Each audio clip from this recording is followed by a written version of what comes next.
Last slide में मैंने आपसे बात करी थी कि एसक्यूएल की कौन सी कमांड है जिससे आप जो ये सारी चेंजेस करना चाहते हो टेबल के स्ट्रक्चर में आप कर सकते हो। देखो आप पहले इस चीज को समझो। मैंने आपको बताया था कि एसक्यूएल के 3 पार्ट होते हैं, डीडीएल, डीएमएल, डीसीएल।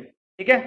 और डीडीएल के अंडर आपने क्रिएट टेबल की कमांड ऑलरेडी पढ़ चुके हो, जिसके बारे में मैंने बात करी थी। आपका इसको सिंटेक्स पता है, आपको यूज करना आता है। मैंने आपको सॉफ्टवेयर में करके भी दिखाया था। आज हम एक नई कमांड के बारे में सीख रहे हैं, डीडीएल की। ऐसी कमांड जिससे आप ऑलरेडी जो आपने टेबल बना लिया उसके स्ट्रक्चर में बदलाव करना है, उस कमांड को बोलते हैं अल्टर टेबल। क्या बोलते हैं? Alter table. ALTER, alter table नाम की कमांड है जिसकी सहायता से आप ऑलरेडी डिफाइंड जो टेबल है उसके स्ट्रक्चर में बदलाव कर सकते हो। क्या क्या बदलाव कर सकते हैं वो मैंने लास्ट स्लाइड में आपसे डिस्कस कर लिया। अब जो जो चेंजेस करने हैं इस कमांड को अच्छी तरीके से समझते हैं। चाहे मैं कमांड बोल लूं चाहे क्वेरी बोल लूं, एक ही बात है। हम इस क्वेरी को बड़े अच्छे तरीके से समझते हैं कि अल्टर टेबल की क्वेरी किस तरह से सिंटेक्स है, कैसे ये चलती है। सबसे पहला बदलाव आपको करना है टेबल में। देखो टेबल आपका पहले से आप बना चुके हो, इस बात को माइंड में रखना। मुझे ऑलरेडी जो टेबल बना हुआ है उसके स्ट्रक्चर में चेंजेस करने हैं। ठीक है। अब बात आती है पहले से जो टेबल बना हुआ है, मेरे को उसमें नया कॉलम या नया एट्रीब्यूट ऐड करना है। इसके लिए जो आपका सिंटेक्स है, पहले तो आप सिंटेक्स को देखो। अल्टर टेबल, उसके बाद टेबल का नाम जिसमें आपने बदलाव करना है। आपने जरूर कोई टेबल का नाम तो रखा होगा ना, मैंने आपको बताया था, जैसे हमने स्टूडेंट नाम रखा हुआ है, टेबल का नाम। फिर उसके बाद आपको लिखना होता है ऐड। ऐड के बाद आपको लिखना है कॉलम का नाम, उसकी डाटा टाइप, और आपको यहां पे लगानी है ओपनिंग ब्रैकेट, कोमा, कॉलम का नाम, डाटा टाइप। मींस आपने जितने कॉलम आपने ऐड करने हैं उतने आप कोमा लगा के कर सकते हो। सबसे पहले क्या लिखोगे? अल्टर टेबल तो इसमें आएगा ही आएगा, अल्टर टेबल। उसके बाद टेबल का नाम, फिर उसके बाद आपको क्या करना है? ऐड। ऐड के बाद आपको क्या करना है? ओपनिंग ब्रैकेट लगानी है। ओपनिंग ब्रैकेट लगाने के बाद आपको कॉलम का नाम लिखना है। मीन्स जो आप नया कॉलम ऐड करना चाहते हो, चाहे मैं बोलूं कॉलम का नाम चाहे बोलूं एट्रीब्यूट का नाम, एक ही बात है। मीन्स जो आपने नया एट्रीब्यूट ऐड करना है उसका नाम। और आपको पता है कि एट्रीब्यूट के नाम के साथ आप उसकी डाटा टाइप भी बतानी पड़ती है। यदि आपको एक से ज्यादा एट्रीब्यूट ऐड करने हैं तो आप कोमा लगाओगे। फिर आप इस तरह से जितनी आप एट्रीब्यूट ऐड करना चाहते हो एट्रीब्यूट का नाम लिखते जाओगे, उनकी डाटा टाइप मेंशन करते रहोगे। जब आपकी लिस्ट खत्म हो जाएगी फिर क्लोजिंग ब्रैकेट, फिर सेमीकोलन। ये कमांड का सिंटेक्स है, इसको आपने बड़े ध्यान से समझना है। अब इसका एग्जांपल कर लेते हैं कि मान लो मेरे को स्टूडेंट टेबल में जो हमने पीछे बनाया था उसमें 2 एट्रीब्यूट ऐड करने हैं, एड्रेस और एसआरएन। किस तरह से वो ऐड होंगे? मैंने लिखा है अल्टर टेबल, ये तो एज इट इज रहेगा। उसके बाद टेबल का नाम था मेरा स्टूडेंट, तो मैंने यहां लिख दिया स्टूडेंट। फिर मैंने लिख दिया ऐड। ऐड भी लिखना है, मैंने आपको बताया था ना नया एट्रीब्यूट ऐड करने के लिए आपको ऐड लिखना पड़ता है। फिर ओपनिंग ब्रैकेट। ओपनिंग ब्रैकेट के बाद मुझे कौन कौन से एट्रीब्यूट्स ऐड करने थे? मुझे मान लो एक एड्रेस ऐड करना था, मैंने लिख दिया एड्रेस। एड्रेस की डाटा टाइप, एड्रेस की डाटा टाइप मैंने आपको बताया था कि वैर कैर आप रख सकते हो, मैंने वैर कैर रख ली। फिर मैंने लगाया कोमा। अब कोमा क्यों लगाया? क्योंकि मैंने एक नहीं एक से ज्यादा एट्रीब्यूट ऐड करने थे, और मुझे दूसरा एट्रीब्यूट कौन सा ऐड करना था? एसआरएन। ये लिस्ट आपकी कितनी भी बड़ी हो सकती है, आप कितने भी एट्रीब्यूट नए ऐड कर सकते हो। मैंने लगाया कोमा, फिर मैंने लिखा एसआरएन। अब एसआरएन की डाटा टाइप क्या होनी चाहिए? मैंने आपको ये डायग्राम में बताया था कि एसआरएन के लिए इंटीजर बेटर है, मैंने लिखा इंट। उसके बाद आपकी लिस्ट खत्म होगी, आपने लगाया क्लोजिंग ब्रैकेट, सेमीकोलन। आप जैसे ही ये कमांड एंटर करोगे आपके टेबल का स्ट्रक्चर मॉडिफाई हो जाएगा। आप देख रहे हो पहले पिछली स्लाइड में हमारे टेबल में सिर्फ नाम, रोल नंबर, क्लास था, बट अब आपके ये 2 नए एट्रीब्यूट एड्रेस और एसआरएन आपके नए ऐड हो चुके हैं टेबल के स्ट्रक्चर में। और टेबल का नाम था क्या था? आपका स्टूडेंट। इस चीज को आप थोड़ा ध्यान रखना। ठीक है। ये एक बार सिंटेक्स मैं आपको दोबारा बता देता हूँ।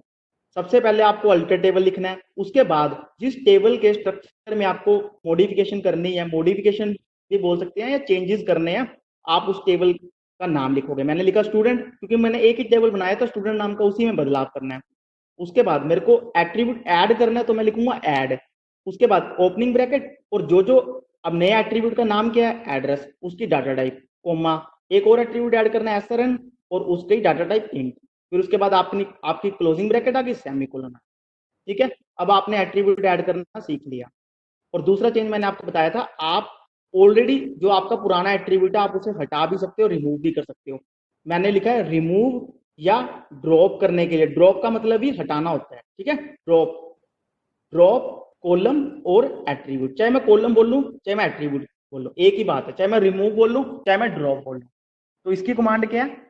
अल्टर टेबल तो हर किसी में आएगा ही आएगा, क्योंकि मेन कमांड तो अल्टर टेबल की है। उसके बाद थोड़ा थोड़ा चेंजेस होते हैं। मैंने लिखा अल्टर टेबल, सिंटेक्स बता रहा हूं पहले मैं आपको। अल्टर टेबल, टेबल का नाम, ठीक है, क्योंकि टेबल का नाम तो आपको लिखना ही पड़ेगा ना जिसमें आपको बदलाव करना है। उसके बाद आपको अब ऐड नहीं लिखना, अब आप उसको हटाना चाहते हो ना, आप लिखोगे ड्रॉप। ड्रॉप के बाद लिखोगे आप कॉलम, COLUMN। कॉलम के बाद आप कॉलम का नाम, चाहे मैं कॉलम का नाम बोलूं चाहे एट्रीब्यूट का नाम बोलूं, एक ही बात है, ठीक है। Alter table, table name, drop, column, उसके बाद आपने जो एट्रीब्यूट रिमूव करना है उसका नाम लिखना है। सपोज करो आपने अभी अभी ऐड किए थे ये, आप ऐड करने के बाद आपके 5 एट्रीब्यूट हो गए, name, roll number, class, address, SRN। अब आपको लग रहा है कि नहीं, आपने कोई एट्रीब्यूट हटाना था, मींस मैंने एग्जांपल के लिए मान लिया कि हम SRN को हटाना चाहते हैं, तो क्या सिंटेक्स बन जाएगा, आप बड़े ध्यान से समझना।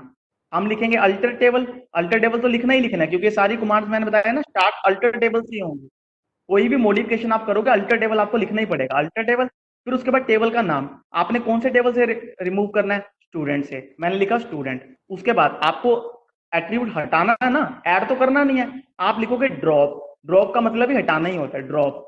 उसके बाद कॉलम, कॉलम के बाद आपको एट्रीब्यूट का नाम लिखना है, जो एट्रीब्यूट आपने रिमूव करना है। मेरे को SRN रिमूव करना था, उसके बाद मैंने क्या लिख दिया, SRN, और आपका सेमीकोलन। इससे क्या होगा, जो आपका SRN वाला एट्रीब्यूट था ये टेबल के स्ट्रक्चर से हट जाएगा।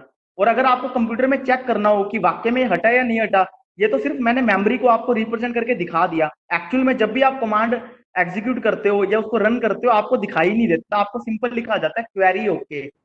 उसको चेक करने के लिए आपको मैंने बताया था कि टेबल के स्ट्रक्चर को आप डिस्क्राइब, टेबल का नाम लिख के डिस्क्राइब वाली कमांड से आप चेक कर सकते हो कि कौन कौन से आपके एट्रीब्यूट हैं। वो मैं आपको जब कंप्यूट करके दिखाऊंगा, आपको बताऊंगा कि आप चेक कैसे करते हो कि चेंजेस हुए हैं या नहीं हुए, ठीक है। इसमें आपने 2 चीजें सीखी हैं।